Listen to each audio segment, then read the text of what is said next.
Good morning. Ngasigi akhoi card ki message ai petang yeng minarase ko aduga timing aphabaga adu thangjo oibanina karamba ma choose na ba yagadage hai kansida amuba natraga purple color gumba adumaina sina bi yai ko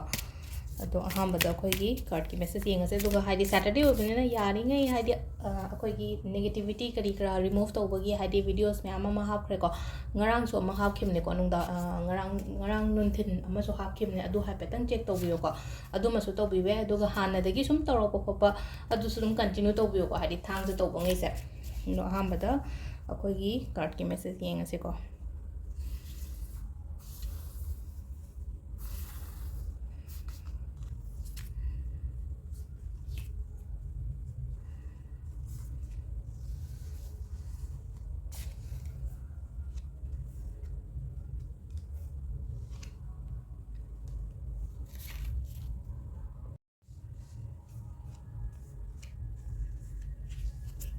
Sita later ko akhoi card se ahamba card 2 of 1 ko 2 1 se keno masum khallaga tawge pangthoki di khalla suma pangthokta lebado pangthokpiyo ko adugi thabak to adi somna changjalaga pangthokpiba natraga hadi thabak to hobiragadi afabala kani khanjana gano ba ai ngammoi ai se chingna bodo isa thanda ai busi haujaluraga ngammoidrane ngamgadrane haibagi isada keno leiragadi hai tare ko changjalo nangna changjandori ba thabak to hadi phana lakani ko adugi result to isada kiba thamdaba hai tare ko ani subagi sena ko hadi yena ba khona ba gumba leiragadi hai tare ko yena bo oiro natraga atei atei thawak macha ma sudaga su leina ko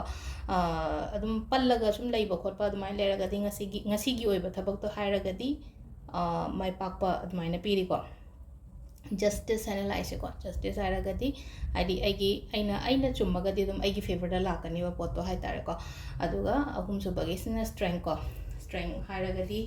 pangan thongna haidi leibiyo hanbigano sungan hanbigano haidi confidence isada leidiba kholiba mayam do hai tare ko manghanbigano ko haidi keno tawna hai tare ko maning handaba hai tare ko life se ado haji adum hotnaba thaba inkhang su dum haida chinju chilamgani yamna ko haidi thabak se aduki matik chilamgani ai even hai tare ko haidi chaba thakpa phaw matam khaidoni ai leramoiba haidi phaiye be yamna hai tare ko haji ki matam se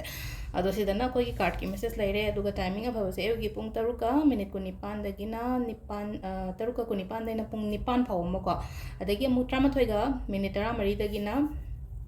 nundhingi pung 3:1 phaw bole ko nundhin nungda wairamgi adagi 5:13 dagina 3:1 phaw leire adagi 9:15 dagina akhoi 12:19 phaw ko ahingina ko adu sisina akhoi keno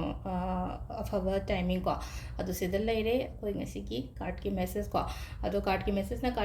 oire aduga Saturday gi ritual tawba ya ba ina ngarang hapki baduma leire adagi hadi salt water na akhoi imung manung sengdokpiba khotokpiba ko adagi aina long karpur ko hadi 45 days ta hadi pharak taba gumba leina ko thangja dang di tokbiyo hadi thaba khala agoi tar jo hadi chinbudi am chinarang gani ko hadi chinaraga so hadi ko aigi hasi blockages leitana bagi damak tane ba ina tawruba thaba inkhang do oiro mani gi oiro natraga thaba inkhang aina atop aina aigi business to oiro hadi block leitana bagi damak ta longa karpur ka se mai dum thadokui ba hai tar ko thangja gumba sida adu sida leire koi gi ngasi gi video se ko ma thank you